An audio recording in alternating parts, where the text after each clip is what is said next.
तो मुझे ये लगता है कि रोहित का टीवी इंडस्ट्री में आना, रोहित की टीवी इंडस्ट्री के लिए, जिसको कहते हैं ना कि वो उसका इंतजार कर रही थी, इंतजार कर रहे थे। बिल्कुल एग्जैक्टली। वो उसका इंतजार कर रही थी। Exactly. और जब रोहित ने आके वहां पे दस्तक दी तो उसका खुले हाथों से उस इंडस्ट्री ने स्वागत किया। सबसे अच्छी चीज है सबकी मदद करना, मतलब ये उसका सबसे महत्वपूर्ण चीज थी कि मदद करना। मतलब सोचिए कि जब उसको कोविड हो गया था और खुद वो बीमार था, आप उसके, मैं तो दोस्त हूँ तो मैं तो अच्छी बात करूंगा उसके बारे में। आप, मैं चैलेंज करता हूँ, आप जाइए, अभी भी उसके ट्वीट पड़े हुए हैं, उसके अंतिम जो 20 ट्वीट हैं, जो उसने अपनी मृत्यु से 20 पहले जो 20 ट्वीट किए हैं, उसमें मैक्सिमम जो ट्वीट हैं, किसी के लिए वो इंजेक्शन मांग रहा है, हाँ। किसी के लिए वो ऑक्सीजन मांग रहा है। कि एक बार मैं और रोहित, हम लोग परिवार के साथ मसूरी घूमने गए थे, तो कम से कम 1.5-2 घंटे जिस रिजॉर्ट में हम लोग रुके थे, 1.5 से 2 घंटे वो तस्वीरें खिंचवाता रहा, जो आ रहा वो तस्वीरें खिंचवा रहा, होटल का स्टाफ ये वो। तो फिर हमने कहा फैमिली के साथ बैठ लिया, और हो गई तस्वीरें, ठीक है। हम बैठ के अपना अपना कुछ हमने अपना खाना वाना शुरू किया, और इतने में हम शाम की चाय पी रहे थे बाहर ओपन में, तो एक सज्जन आ गए। कई लोग आज तक में मिलने आते थे दूर दूर गांव से, उनके साथ वो चाय पीता था नीचे जाके। आप जाके देखिए, किसी चैनल में एंकर को बुलाइए, वो फोन तक नहीं उठाएगा, वो नीचे उतरता था, बोला मैं आपके 10 मिनट रुकूंगा, ज्यादा नहीं, लेकिन चाय पी लूंगा एक। नमस्कार, प्रेरणा वाणी केंद्र से मैं जय भगवान सिंगला, और आज हमारे साथ हैं विशेष मेहमान नीरज गुप्ता जी और प्रखर श्रीवास्तव जी। आप इनसे भली भांति परिचित हैं। नीरज गुप्ता जी हैं तक चैनल में, इंडिया टुडे ग्रुप का जो चैनल है, और प्रखर जी हैं डीडी न्यूज़ में। सर, आप दोनों का बहुत बहुत बहुत बहुत स्वागत है। सर, सबसे पहले मैं आपसे बात करना चाहूँगा जी। आज यहाँ पे आप सरदाना जी की जो स्मृति में रोहित की, उसमें व्याख्यान देने आए जी। तो आपकी दोस्ती कैसे बनी, और उस दौरान के जो संघर्ष के पल, उनके बारे में कुछ जानना चाहेंगे हम। देखिए, बड़ी इत्तेफाक की बात है कि रोहित सरदाना उसी यूनिवर्सिटी से पढ़े हैं जिससे मैं पढ़ा हूँ, और हालांकि हमारे बीच में कुछ सालों का अंतर था, लेकिन दिल्ली शहर में आने के बाद हमारा मिलना हुआ। जो रोहित सरदाना की जो पत्नी हैं प्रमिला दीक्षित, हम लोग साथ में काम करते थे। प्रमिला मेरी बहन है, मैं उनसे राखी बंधवाता हूँ। तो हमारा परिचय हुआ, हम लोग सब साथ में ही उठते बैठते थे। वो शुरुआत के संघर्ष के दिन थे। हम लोग उस वक्त आज तक चैनल में काम करते थे, मैं और प्रमिला, और रोहित उस वक्त जी न्यूज़ में काम करते थे। फिर हम लोगों का मिलना जुलना हुआ। देखिए, वो वक्त था जब टीवी इंडस्ट्री जो है वो भी अपने उठान पर थी, और हमारे करियर भी उठान पर थे। उसके साथ साथ हम लोगों का जो सफ़र रहा, रोहित ज़ाहिर तौर पर इतना प्रतिभाशाली और इतना उदीयमान एक पत्रकार के तौर पर रोहित ने अपने आप को निखारा, अपने आप को इस इंडस्ट्री के सामने पेश किया कि टीवी इंडस्ट्री के सामने कोई विकल्प नहीं था कि वो उसको नज़रअंदाज कर पाती। तो मुझे ये लगता है कि रोहित का टीवी इंडस्ट्री में आना, रोहित की टीवी इंडस्ट्री के लिए, जिसको कहते हैं ना कि वो उसका इंतज़ार कर रही थी। इंतजार कर रहे थे, बिल्कुल एग्जैक्टली। वो उसका इंतज़ार कर रही थी। Exactly. और जब रोहित ने आके वहाँ पे दस्तक दी तो उसका खुले हाथों से उस इंडस्ट्री ने स्वागत किया। तो उसके बाद, लेकिन जैसा होता है, कोई भी सफ़र उतना आसान नहीं होता, ख़ास तौर पर जहाँ पर आप ज़ीरो से शुरू करते हैं। हम लोग कोई सेकंड जनरेशन जर्नलिस्ट नहीं हैं। हम लोगों के परिवारों में जर्नलिस्ट नहीं है जहाँ से हमें कोई उसके बारे में हमारे सामने कोई रोड मैप होता, या हमारे सामने कोई सजी सजाई चीज़ें होती। तो रोहित ने भी वो संघर्ष भली भांति किया, लेकिन जैसे जैसे एक एंकर के तौर पर, एक पत्रकार के तौर पर रोहित को लोगों ने देखना शुरू किया, तो उसकी जो स्वीकार्यता थी, उसकी जो एक्सेप्टेंस थी, वो बाकी लोगों से ज़्यादा थी। वो उसकी प्रतिभा का कमाल था। बहुत ज़्यादा थी। वो उसकी प्रतिभा का कमाल था कि उसने, जैसे आप देखते हैं कि किसी भी फील्ड में, चाहे वो राइटिंग का फील्ड हो, चाहे वो एक्टिंग का फील्ड हो, चाहे वो चाहे वो पेंटिंग का फील्ड हो, कोई भी फील्ड हो, कुछ लोग होते हैं जो दूसरों से ज़्यादा प्रतिभाशाली होते हैं और उनकी एक्सेप्टेंस उसी तरह से बढ़ती है। तो रोहित ने अपने आप को, रोहित वैसा ही एक सितारा था टीवी इंडस्ट्री के लिए, और वो जैसे जैसे आगे आता गया, और फिर आप देखिए कि उसने एक लंबे वक्त तक जी न्यूज़ में काम किया, फिर वो आज तक जैसे चैनल में आया, जहाँ पर उसका जो एक 5 बजे का शो था। एक और बात जो आज के जेन जी को शायद वो टर्मिनोलॉजी ना पता हो, या प्रखर उसके बारे में और ज़्यादा बताएंगे। दरअसल उस ज़माने में प्राइम टाइम होता था 8 बजे 9 बजे जी। प्राइम टाइम का मतलब होता था जो 8 बजे का शो कर रहा है वही बड़ा एंकर है, जो 9 बजे का शो कर रहा है वही बड़ा एंकर है, वही बड़ा पत्रकार है, या ज़्यादा से ज़्यादा 10 बजे का शो कर रहा है। जी न्यूज़ ने, मुझे लगता है क्योंकि प्रखर वहाँ उस वक्त काम करते थे, ये एक चैलेंज के तौर पर रोहित को सौंपा कि हम उस प्राइम टाइम में अगर दूसरे जो हमारे प्रतिद्वंद्वी चैनल हैं वो हमसे अगर आगे हैं तो हम अपना एक नया प्राइम टाइम बनाएंगे। और वो 5 बजे मुझे लगता है कि एक शो रोहित सरदाना के साथ जी न्यूज़ ने शुरू किया, और 5 बजे प्राइम टाइम बन गया। उसके बाद आज की तारीख में अगर आप देखते हैं तो तमाम पूरी इंडस्ट्री के जो टीवी चैनल्स हैं वो 5 बजे से अपनी डिबेट शुरू करते हैं, वरना 8 से 9 होता था, आपको याद होगा, वरना 8 से 9 होता था, 9 से 10 होता था।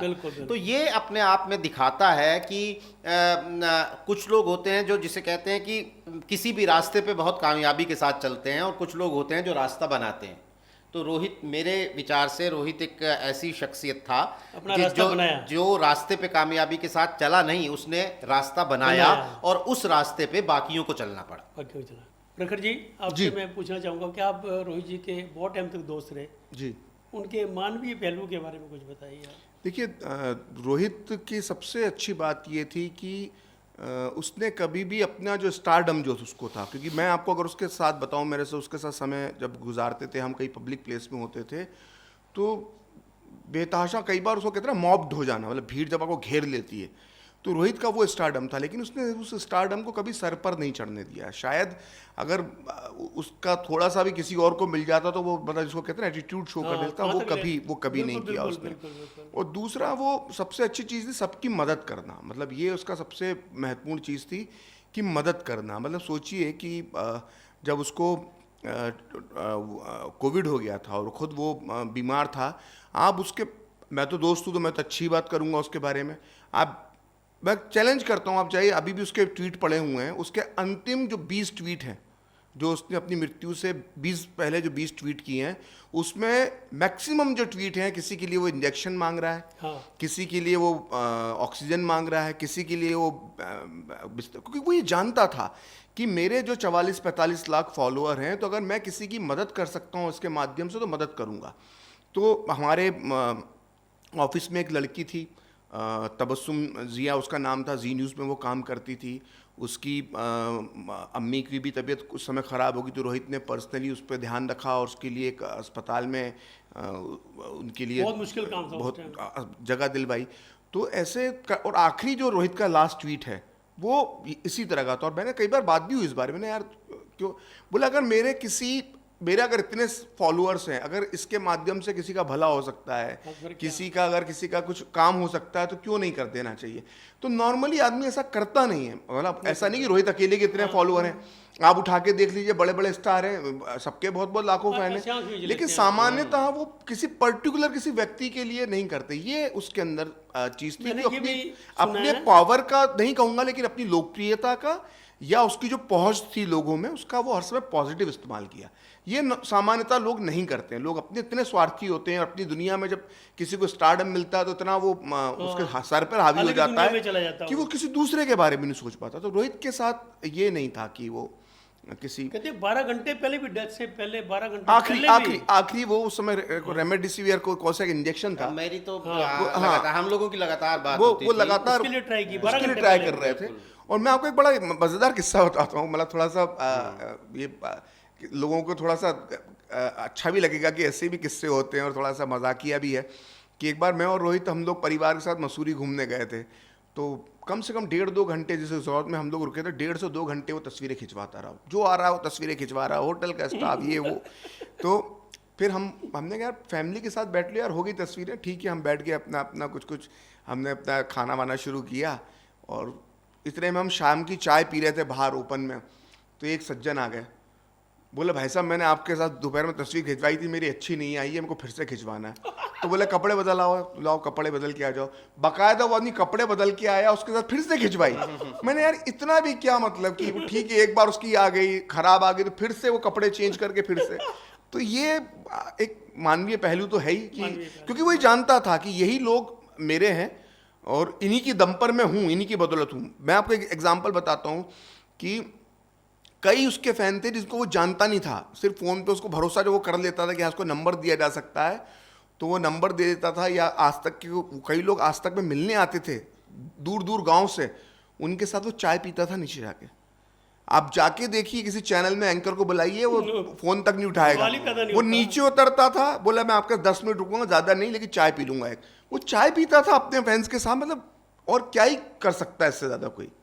फिर जी आपसे एक मैं जानना चाहूँगा, आपने प्रिंट मीडिया में भी काम किया है, जी, मीडिया में भी काम किया है, और आजकल जो चल रहा है सोशल मीडिया का आप कितना वो समझते हैं, कितना बड़ा चैलेंज है आज की उसमें? नहीं देखिए, सोशल मीडिया, प्रिंट मीडिया में मैंने बहुत कम काम किया। ज़्यादा वक्त मैंने तकरीबन 18-20 साल टीवी में बिताए और मैं पिछले लगभग 10 साल से डिजिटल मीडिया में हूँ। आपने सोशल मीडिया की बात की है, देखिए सोशल मीडिया आज की तारीख की ज़रूरत है। आप उसे इनकार तो कर नहीं सकते, ना तो नज़रअंदाज नहीं कर सकते। आप उसे पसंद करें ना करें, लेकिन आप उसे नज़रअंदाज नहीं कर सकते। आज की तारीख में सोशल मीडिया अपनी तमाम पहुंच और अपनी तमाम ताकत के बावजूद जिस एक कमी से जूझ रहा है वो है विश्वसनीयता। सोशल मीडिया को अगर जो आपका जो सवाल है कि फ़र्क क्या है, तो अगर जो हमारा ट्रेडिशनल मीडिया है या जिसे मेन स्ट्रीम मीडिया आप कह सकते हैं, टेलीविज़न, अखबार, वो जो एक चैलेंज महसूस कर रहे हैं सोशल मीडिया से, तो वो उस चैलेंज को अगर जीतना है उन्हें, तो ये विश्वसनीयता ही इस बीच में एक ऐसा हथियार है जिसके बल पे वो जीत सकते हैं। सोशल मीडिया के अंदर जिस तरह की आज़ादी दी है, उसका जो एक पॉजिटिव पक्ष है, जो उसका एक सकारात्मक पक्ष मुझे नज़र आता है कि सोशल मीडिया ने पंक्ति में आखिरी खड़े हुए इंसान को भी अपनी आवाज़ लोगों तक पहुंचाने की एक आज़ादी दी, इसीलिए पॉपुलर हुआ, इसीलिए वो पॉपुलर हुआ है। जी। आज की तारीख में पत्रकारों के सामने ये एक चैलेंज है कि वो उन्हें अपनी उस ईगो से बाहर आना पड़ेगा कि जो हमने कही वही सही, ये नहीं है। मैंने देखा है कि आज की तारीख में अगर आप बुंदेलखंड में एक एडिटर बुंदेलखंड के इलाके में अपने किसी रिपोर्टर को रिपोर्टिंग के लिए भेजता है और वहाँ से वो कोई रिपोर्ट करके लाता है, तो